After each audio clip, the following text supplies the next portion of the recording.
Hey everyone, got a lot of really cool pieces of music gear I've collected over the years, but this one here is one of my favorites. It is a 1929 Leedy Vibraphone. Almost 100 years old, 96 years old. I got this thing off Facebook Marketplace. It was pretty dirty and in disrepair. So I set out to try and restore it. All the keys were all heavily tarnished and black.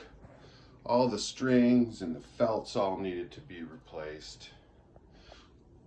Structurally, the wood needed glued back together underneath. The motor was missing. It was missing pieces, but got it all back together. So I'm gonna go over it a little bit with you. If you've never messed around or seen a vibraphone or know what it is, it's very much like a xylophone. We've got all these aluminum keys tuned perfectly, and underneath is a sound tube that goes straight down and comes back. Goes straight down, bends 90 degrees, comes straight back. Under each one of these keys is a sound tube that helps amplify the volume. So what sets this apart is if you look down here, the top of that tube, you'll see that there's a baffle that's on the top of each one. And when I turn the motor on, you can see that start to spin. The faster that spins, the more oscillations we have. So here it is without it. Okay, and here we'll turn it on.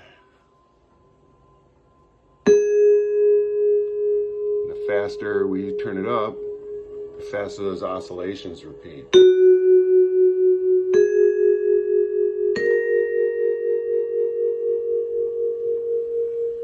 Get this little damper here, mute the sound. If you look back here, you see we have the replaced motor. The pulley I made is the motor. It's like a little gearbox. This whole thing was switched over from an AC motor to DC motor because the AC motor was missing and there was really no info on how to replace that or what would have gone in there or anything. So we've got this pulley that runs the belt here, which is basically just old sewing machine belts, and there's a nut goes to that pulley and that goes to this pulley. So it's underneath all of those keys. Our little baffles, and you can see we can speed it up and slow it down. But all this stuff needed to be repaired and cleaned and put back together and made to function. It's now powered by a computer power supply that switches it from being a 110 AC to I think a 12 volt DC, and that's what this little motor runs off of. I picked that up off Amazon. But yeah, this thing's almost 100 years old now, and it's back into functioning order.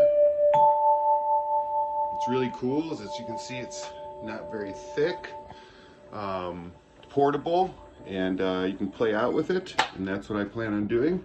So I'll be seeing you guys this spring and summer with my nearly 100-year-old vibraphone.